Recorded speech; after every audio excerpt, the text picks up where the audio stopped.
Well, the music background is actually I never studied music, and my music background comes from somewhere. It just it's always been with me, and I just started playing late when I laid hands on an instrument which is percussion drums when I was 23 years old for the first time, and it was actually here in Santa Cruz. And of course, I started to, being a percussionist drummer, I started to play Latin music and Latin influence and African infused music with my own style, because I never really studied with anybody. I knew I could play, so I just started to play, and then I expanded to different style of music, and I got involved here in Santa Cruz in the early 80s with the band that we played our heart off. The way we started to play, compose music was just getting together, turn the lights off, set up ourselves in a circle, and one would start and a groove, and then we build on it, and that's how the songs were built. I started playing music probably upon birth. I don't know. Rhythm has been my interest too, always. I started playing drums and piano. I really wanted to play drums. My parents weren't really hip on that idea. It's a little loud for people, generally. But I kept pounding on things, playing on things, on books, on tables. My first drum set was a bunch of rubber trash cans. And then when I got my first drum kit with a bass drum and everything, I ended up not playing the bass at all. I was used to just hitting them with sticks. Someone came up and said, "I think you're supposed to be doing something with that one down there." In the meantime, I took piano lessons probably from 7 to 12 years old. And I'm very rhythmic oriented in my piano playing and in my drumming. And I played for about 20 years. I played a lot for dance classes in Santa Cruz at UCSC, Cabrillo, downtown. And I've composed and recorded music for a lot of dancers and for some video and film as well, and put out some CDs. And continually working on producing shows and collaborating with people. And I've been involved with Trey with the Immersion Composers Society too, which is kind of a quick cut through everything and compose, and that's been extraordinary as well. I think I started, well actually my dad is a musician and was playing guitar to me while I was in the womb, so even before birth I was into it. I think record player was the first instrument I played, just grabbing the platter and turning it on it with the needle engaged, and I was just fascinated by that, but then became enamored with string instruments, and kind of grew up with guitars and basses and banjos and all kinds of things around me, and I started playing guitar when I was about 11, and then got into playing Chapman stick when I was about 16. I got a Chapman stick, and it's kind of a bizarre instrument that's got many strings, and it's played in an unconventional style, and somehow that was like a passport to playing all sorts of experimental weirdness, and also was connected with a band called King Crimson. Very early in my life, my sense of chords and chord changes and the emotional impact of music on me, on my physiology, was born.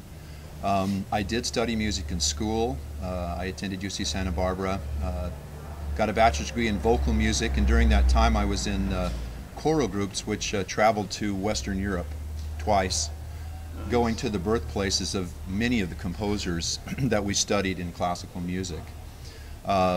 But all during that time, which was in the 60s and 70s, there was this wonderful music emerging on the pop music scene. And I truly wanted to be part of that, but just never found a way.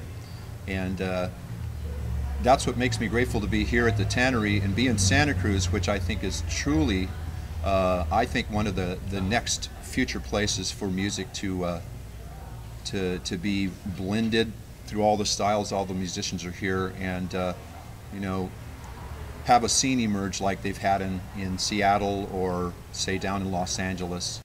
There's a recording studio called Polymorph in Oakland that was recently given their notice, and they've been around for 20 years, making some of the most interesting music ever, in my opinion, but I think many people's opinion.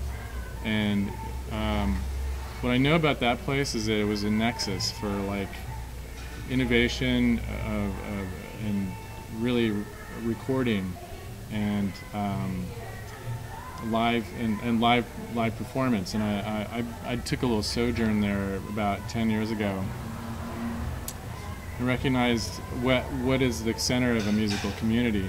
Put it out in the world, go on tour, you know. Right. And then Yep. That's what I envision here, and art more than me. You know, it's like, of course, for the Tannery here, you know, it's like an hub for musicians to thrive, young musicians, any musician, but you know, to have a place where you know there is something where you can, you know, demonstrate your skills and where connect with other musicians, create and expand your knowledge, you know. And so the Tannery here is in Santa Cruz. I think we're very lucky. It's just something that we have to, you know, work on harder. You know? And I certainly would like to be part of bringing that energy here to the Yes. Tannery, and making this a center for, you know, a hub sort of like Austin is for the music industry.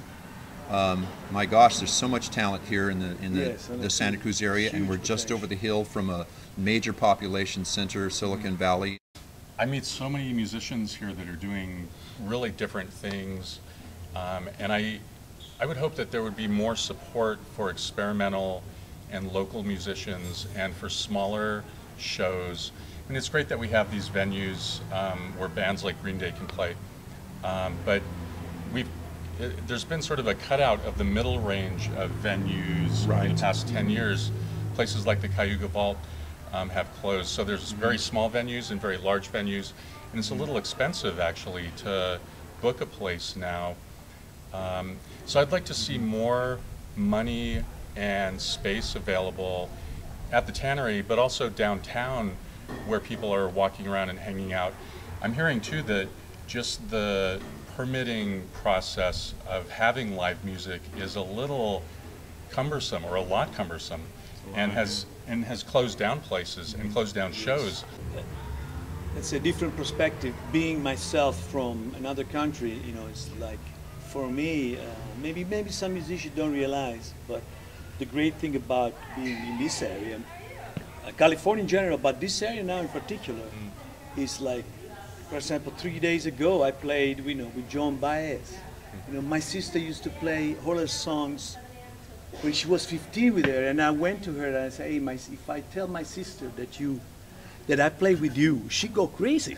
You know, and she said, hey, I want you to say, you know, from me, that I say hi to her. If I had been able to sign up at a college that had a, you know, program where I could learn to play electric guitar and electric bass and sound and lights and understand the economics of how to put a band together, I would have done that in my 20s instead of starting a group in my 30s.